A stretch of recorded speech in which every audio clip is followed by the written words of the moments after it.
All right, Steelers Nation. Before we dive into today's breaking update, take a second to hit that like button and subscribe to the channel if you haven't already. Every week, this team is finding ways to improve, grinding, adjusting, and fighting to bring more consistency and better results for Steelers fans everywhere. So if you believe in this team and want to stay updated on every major move, injury, and locker room storyline, this is the place for you. Let's dive into today's huge developments because there's a lot to unpack here. The Pittsburgh Steelers were just starting to find their rhythm, coming off a statement win over the Cleveland Browns. But now, the team faces a serious setback on special teams. Head coach Mike Tomlin confirmed this week that Killebrew, one of Pittsburgh's most respected veterans and special teams leaders, has suffered what he called a significant knee injury.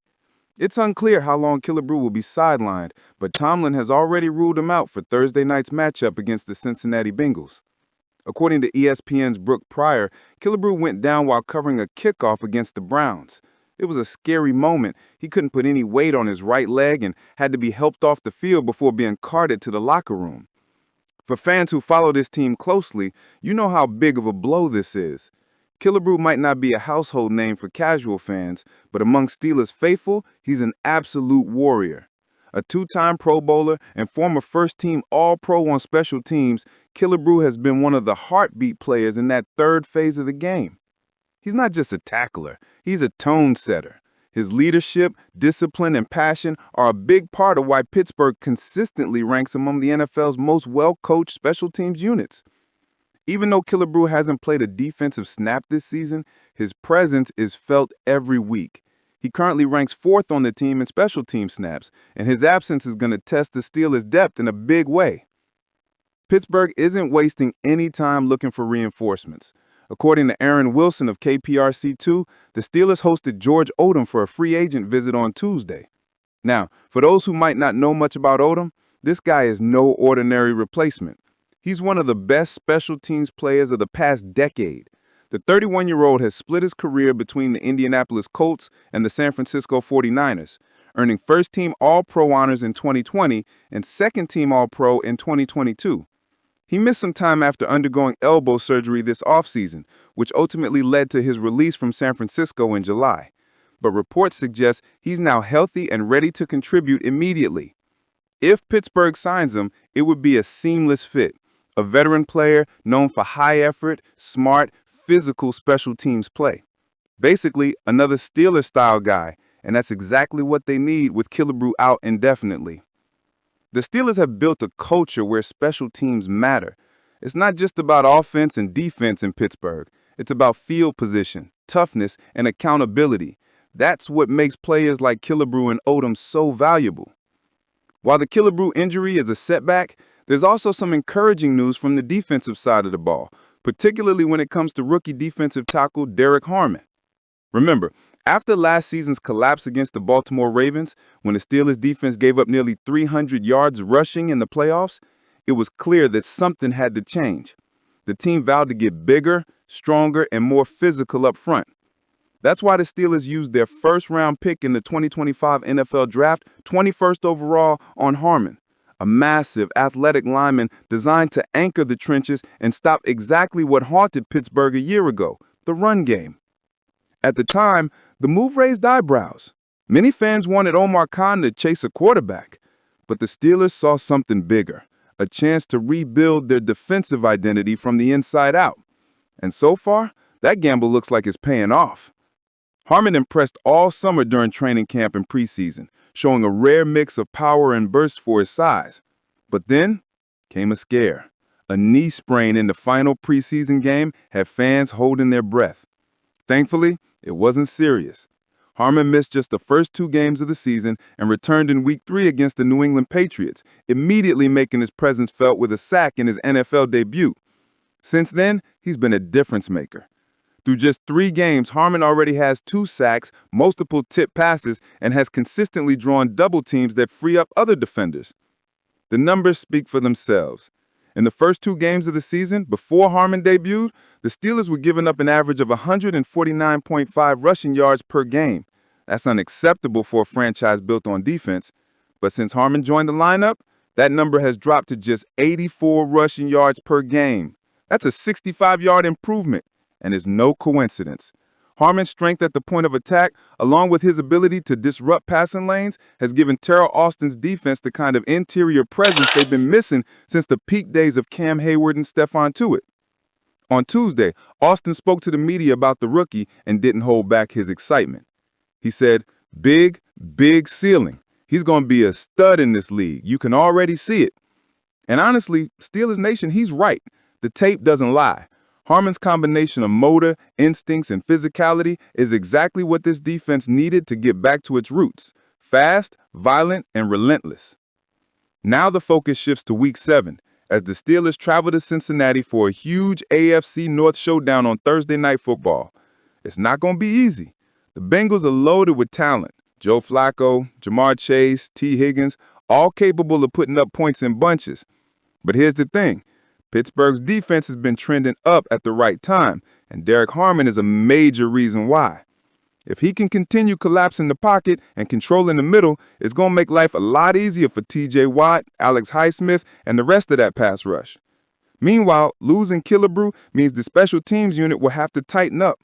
That group has been one of the Steelers' quiet advantages in 2025, winning the field position battle week after week. But replacing a leader like Killebrew isn't easy. Whether it's George Odum or someone else, Pittsburgh will need that same level of energy and execution. This week perfectly sums up what being a Steelers fan is all about: highs, lows, and that constant belief in resilience. Losing Miles Killebrew hurts, not just on the field, but in the locker room. He's a respected veteran, a guy who embodies everything the black and gold stand for. But as we've seen so many times before, the next man up mentality runs deep in Pittsburgh. If the team brings in George Odum, that's another all-pro level competitor stepping into a role that demands toughness, smarts, and grit. And with Derek Harmon emerging as one of the most exciting young defenders on the roster, the future of this defense is looking strong and mean.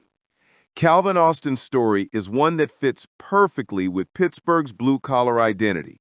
It's about patience, work ethic, and resilience. Coming out of the University of Memphis, Austin wasn't the biggest guy on the field, but he was one of the most electric. Over 4 seasons with the Tigers, he racked up 2,541 yards and 22 touchdowns on 156 receptions, showing off elite speed and versatility.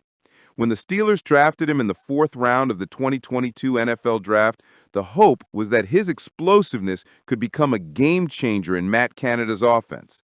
But then, right out of the gate, he suffered a devastating foot injury that sidelined him for his entire rookie season. For most players, that kind of start could crush momentum, but not Austin.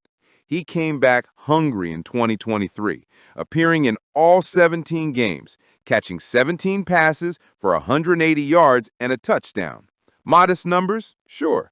But what really stood out was his growth, his ability to get open, and his work on special teams, things the coaches love in Pittsburgh. Then came 2024, and that's when fans started to really take notice. He started 8 games and posted 548 yards and 4 touchdowns on just 36 receptions. He also gave us one of the most memorable moments of the season, that 73-yard punt return touchdown against the Giants in Week 8. That play alone reminded everyone of what this kid can do when he gets the ball in space. And now, in 2025, before his recent shoulder injury, Austin was playing 75% of the offensive snaps, already with 139 yards and 2 touchdowns on just 10 catches. He was becoming a key part of the Steelers' offensive rhythm. Here's the thing. Outside of DK Metcalf, who got that massive 4-year, $132 million extension after being traded from Seattle, the Steelers' receiver room doesn't have another long-term proven piece. George Pickens' future remains uncertain after a turbulent offseason, and several depth receivers are still fighting for consistency. Austin, meanwhile, has carved out a defined role. He's not just a gadget player. He's becoming a legitimate slot threat who can stretch the field vertically and make defenses pay underneath. His chemistry with the quarterback, whether it's Aaron Rodgers, Mason Rudolph, or even rookie Will Howard, continues to improve. But beyond offense, don't overlook what he brings to special teams. Austin is Pittsburgh's primary punt returner, a role that's been unstable in recent years. Having a guy who can flip the field at any moment is invaluable, and it's one of those underrated things that can change the course of tight AFC North battles. That's why keeping him in the building makes perfect sense. The Steelers have learned the hard way in the past. Letting talented young players walk can create long-term gaps that take years to fix. Now, let's talk numbers. Austin's market value won't come close to DK Metcalf's monster deal, of course, but in today's NFL, even role receivers can command serious cash. A deal in the range of $9 to $10 million per year seems realistic. For a 26-year-old who's still improving and provides versatility on both offense and special teams, that's not a bad investment. Think about it.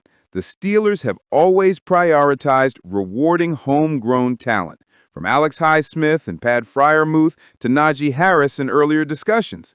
Extending Austin would fit that same pattern. It's a signal to the locker room that if you put in the work and produce, this organization will take care of you. And honestly, fans love to see that. Another key factor is how Arthur Smith, Pittsburgh's offensive coordinator, has been integrating Austin into a system. Smith loves using motion, speed, and mismatches, all things Austin excels at. We've seen him line up outside, in the slot, and even take jet sweeps and bubble screens that keep defenses honest. When healthy, Austin gives the offense a completely different dynamic. And pairing that with the physical dominance of DK Metcalf creates one of the more balanced WR duos Pittsburgh has had in years. Smith's offense doesn't rely on one superstar to do everything. It's built on complementary skill sets, and Austin fits that mold perfectly. His quickness underneath and ability to stretch the field deep opens up the playbook for the run game and tight ends, too. Of course, we can't ignore the injury factor. Austin's shoulder issue, which he sustained in Week 4 against the Vikings, could sideline him for multiple games. Durability will always be a talking point with smaller receivers, but here's what's important. Austin has proven that when he's on the field, he's productive, explosive, and trustworthy. The Steelers aren't going to rush him back. They've got a long-term plan in mind. The focus is making sure he's healthy for the stretch run and potentially a playoff push. What this move says about the Steelers' future. If and when this extension happens, it'll be a statement move. It says the Steelers are doubling down on developing and keeping their own, rather than chasing free agents every offseason. It shows trust in the young core that Omar Khan and Mike Tomlin have been carefully assembling.